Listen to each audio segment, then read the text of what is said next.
స్వామి, భూమి మీద ఎన్నో రకాలైన పుట్టుకలు, ఎన్నో రకాలైన చావులు. అసలు పొద్దున్న లేచి చూస్తే అయ్యో ఇలా ఇలా కూడా మనుషులు చచ్చిపోతారా అన్నట్టుగా ఉంది. అంటే ఎందుకని అసలు మనుషులందరూ ఒకటే అనుకున్నప్పుడు, పుట్టుక ఒకటే చావు ఒకటే అనుకున్నప్పుడు, అందులో కూడా ఇన్ని రకాల పుట్టుకలు ఇన్ని రకాల చావులు ఎందుకని అనుకుంటున్నారు మీ ఉద్దేశ ప్రకారం? ఇప్పుడు దీనికి రెండు రకాలుగా ఆన్సర్ స్వామి. ఒకటి కర్మని నమ్మిన వాడికి ఒక ఆన్సర్, కర్మ నమ్మకపోయిన వాడికి కూడా ఇంకొక ఆన్సర్. కర్మని నమ్మిన వాడి గురించి మొట్టమొదటి చెప్తాను, ఎందుకంటే మన కర్మ సిద్ధాంతాన్ని నమ్మిన వాళ్ళం కనుక. ఒకడు తన జీవిత కాలంలో రకరకాలుగా క్రూరమైన పనులు చేస్తూ బతుకుతాడు. వాడు వీడిని పొడుస్తాడు, వాడిని పొడుస్తాడు, చంపుతాడు, జంతువుల్ని చంపుతాడు, తింటాడు, పచ్చి జంతువుల్ని తింటాడు, రకరకాలుగా. ఇలా జీవించిన వాడికి నెక్స్ట్ బర్త్ రావాలి కదా, మరి వాడు కూడా నెక్స్ట్ బర్త్ వస్తుంది.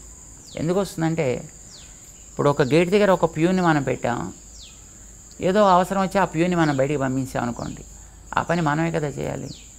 అలాగే వీడు ఒక కోడిని చంపాడు అనుకోండి, మరి ఆ కోడిగా చేయాల్సిన పనులు దానికి కొన్ని ఉన్నాయి, రెస్పాన్సిబిలిటీస్. వీడు దాన్ని ఆపేశాడు కనుక ఆ బతుకు మళ్ళీ వీడు చేయాలి.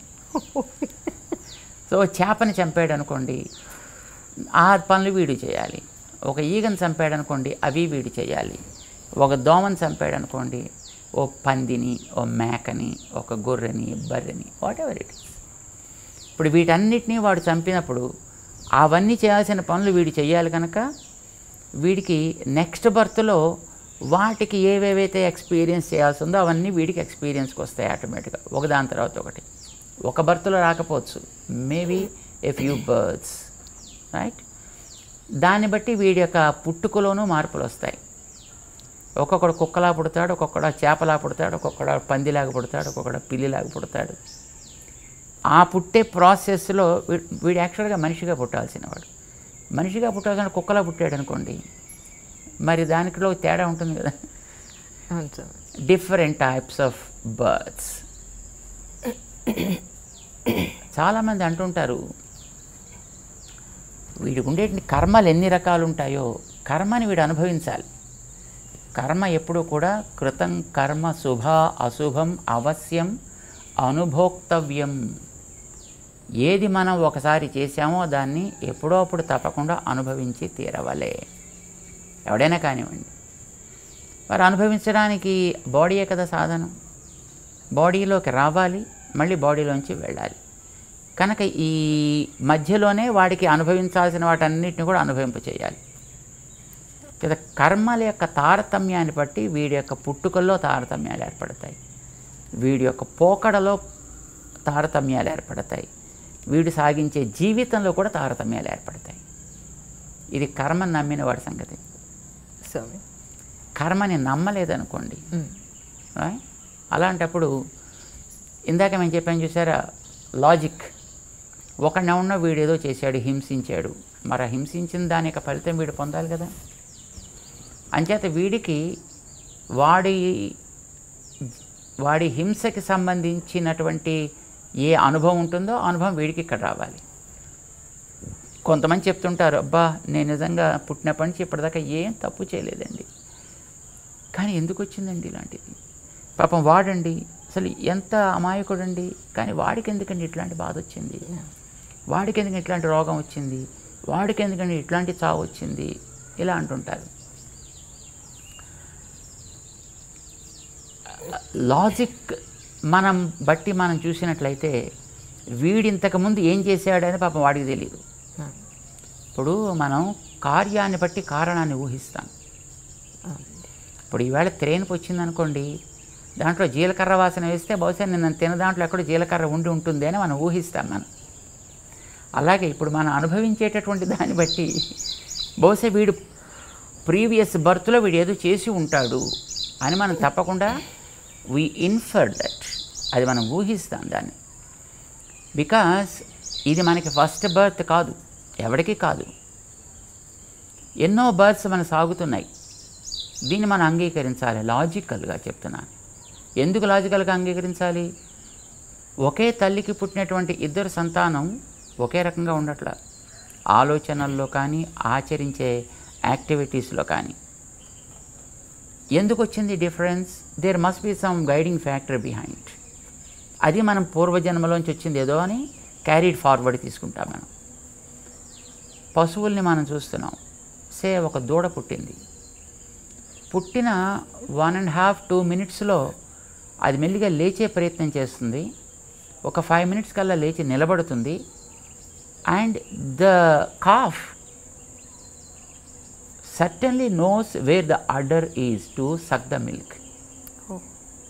ఒక దూడ, దానికి అక్కడ పొదుగు ఉంది, అందులో పాలున్నాయి, తనకు ఆహారం అక్కడి నుంచి తను సంపాదించాలి. But who guided this to that small creature? ఎవరికి దానికి గైడెన్స్ ఇస్తున్నారో మనకి తెలియదు. మరి తల్లి తను చెప్పదు, చెప్పే స్థితిలో తల్లి కూడా ఉండదు. ఎందుకంటే అప్పుడే పాపం దూడని కంటుంది, అది ఇంకా తన బాధ ఏదో తను పడుతూ ఉంటుంది. కానీ మీన్వైల్ ఈ పిల్ల లేస్తుంది, నడుస్తుంది, పొదుగు దగ్గర మూతి పెడుతుంది, పాలు తాగడం కూడా ప్రారంభిస్తుంది. అంటే వ్యక్తికి బ్రతికేటటువంటి అదృష్టం ఉంది కనుక ఆ వెనకాతలు ఉండేటువంటి ఆ అదృష్టం ఏదో దాన్ని గైడ్ చేస్తుంది. దీన్ని బట్టి మనకి ఏమర్థమవుతుంది? దానికి కూడా ఒక ప్రీవియస్ బర్త్ ఉంది. ఆ బర్త్ ప్రకారం దానికి నేను ఇంకా కొంతకాలం బ్రతకాలి అని అనిపించింది. So it searched for the food and it got the food also. ఇది వెనకాతల కర్మ ఉందో లేదో మనకు తెలియదు, బట్ వెనకాతల బర్త్స్ అయితే మనకి తప్పనిసరిగా ఉన్నాయి. And something we have acquired also with us, carrying that stack right now with us. దీన్ని బట్టి వాడు అంతకుముందు ఏం చేశాడో మనకి తెలియదు. వాడు ఏదో ఒక ప్రభావం చేత ఇక్కడ ఈ జన్మలో వచ్చాడు, ఇక్కడ పుట్టాడు ఇక్కడ. బట్ వచ్చిన పర్పస్ ప్రాబబ్లీ ఫినిష్ అయిపోయి ఉంటుంది. వాడు అంచేత వాడు వెళ్ళిపోవాలి. వాడు వెళ్ళడానికి ఏదో ప్రాసెస్ కావాలి. That is a process probably. భగవంతుడు భగవద్గీతలో చెప్పాడు ఒక మాట. ఇప్పుడు ప్రతివాడు ఒక పర్పస్ కోసం వస్తాడు. పర్పస్ అయిపోయిన తర్వాత no matter what age that he is in and what place he is in also the matters. మేము ఎప్పుడు జస్ట్ ఉదాహరణ చెప్తుంటామే. ఇప్పుడు మనం కూల్ డ్రింక్ తాగడానికి షాప్కి వెడితే అందులో వాడు ఒక స్ట్రా పెట్టి ఇస్తాడు. ఆ స్ట్రాకి బహుశా ₹1 ఎంతో ఖరీదు ఉంటుంది. మనం ఆ డ్రింక్ తాగేసిన తర్వాత స్ట్రా ఇంకా బాగానే ఉంటుంది. దాన్ని చక్కగా నీళ్ళలో కడిగేసి జేబులో పెట్టుకుని మనం వెళ్ళిపోవచ్చును. షాప్ వాడు కూడా ఏమండవు. కానీ ఎవడు అలా చేయడు, దాన్ని అక్కడే పారేస్తాడు. Reason being purpose of that straw is only single use. So after that throw it out. ఇప్పుడు మన హాస్పిటల్లో చూస్తున్నాం రీసెంట్ ఇయర్స్. ఇదివరకు ఇంకో రకంగా ఉండేది. ఇంజెక్షన్ ఇచ్చిన తర్వాత దాన్ని స్టెరిలైజ్ చేసి మళ్ళీ వాడుతుండేవారు. ఇప్పుడు now the sterilization process is gone almost. Open the pack, bring out the syringe and give the injection and throw it out. Needle బాగానే ఉంటుంది, ఆ ఇంజెక్షన్ బాగానే ఉంటుంది, కానీ మనం మళ్ళీ వాడలేదు కదా మళ్ళీని. Because the purpose is single use. So also మనకి ఈ బాడీస్ ఇవ్వడం కూడా probably it is the nature that's giving the bodies.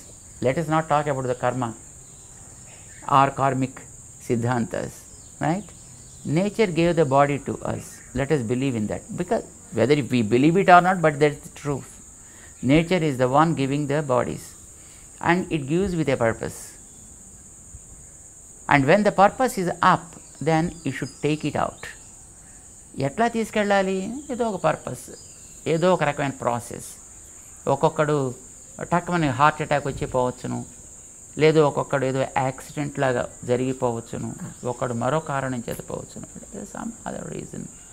లేదు పాపం ఒకడు ఫ్లైట్లో పెడుతున్నాడు, టక్కుమని ఆ ఫ్లైట్ ఎక్కడో బ్లాస్ట్ అయిపోయింది అండ్ దెన్ ఇట్స్ గాన్. దానికి age is not the factor at all. The purpose is 5 years. After 5 years you should quit. There is a way. వాలిని రాముడు చంపాడు రామాయణంలో. చంపిన తర్వాత వాలి అడిగాడు, ఏమంటే చెట్టు చాటుని చంపేందుకు నన్ను, అది పనికిరాని వాళ్ళగా, ఇదేనా నువ్వు చేయాల్సిన పని, ఇదేనా నీ వంశానికి నువ్వు తీసుకొచ్చేటటువంటి ఘనకీర్తి అని దెబ్బలాడాడు. అంటే రాముడు సమాధానం చెప్పాడు దానికి, నువ్వు జంతువు కదా, మీవాడు జంతువు కదా, నేను పరిపాలకుణ్ణి కదా, నేను వేటగాడిని. వేటగాడి జంతువుని ఎరపెట్టి చంపుతాడు కదా, వాడిని ఎరగా పెట్టా, నిన్ను నేను కొట్టా. కొట్టేవాడు కూడా మాటు వేసే కదా కొడతాడు, అలాగే కొట్టాను నేను. తప్ప మరి నేనేం తప్పు చేయకుండా ఎందుకు కొట్టావా అని అడిగాడు. తప్పు చెయ్యలేదంటావేమిటి? నీ తమ్ముణ్ణి బతికుండగా రాజ్యంలోంచి బయటికి తరిమావు తప్పు చేయకుండా అతని భార్యను పట్టుకొచ్చి నీ దగ్గర పెట్టుకున్నావు. This is according to our law is a sentenceable offence. నువ్వు ఆ తప్పు పని చేసావు, అందుకోసం నిన్ను దండించాలి. నేను దండించేవాడిని, నువ్వు దండన పొందేవాడివి. దండించేవాడు ఎప్పుడూ కూడా వాడికి ఇష్టానికి తగినట్టుగా దండన విధిస్తాడే తప్ప, ఏమండి దొంగగారు మీకేం దండన విధించమంటారండి, ఎలా దండన విధించమంటారని అడిగే చేస్తారు. చాయిస్ వాడిదా వీడిదా? ఒక పనిష్మెంట్ ఇచ్చేటప్పుడు జడ్జి గారిదా చాయిస్, లేకపోతే తప్పు చేసినటువంటి ఆ కన్విక్ట్దా? So you are the person who committed a mistake and I'm the person sentencing something to you. ఎట్లా నేను సెంటెన్స్ చేయాలని that is my choice absolutely. And who are you to ask me why you killed me like this అని.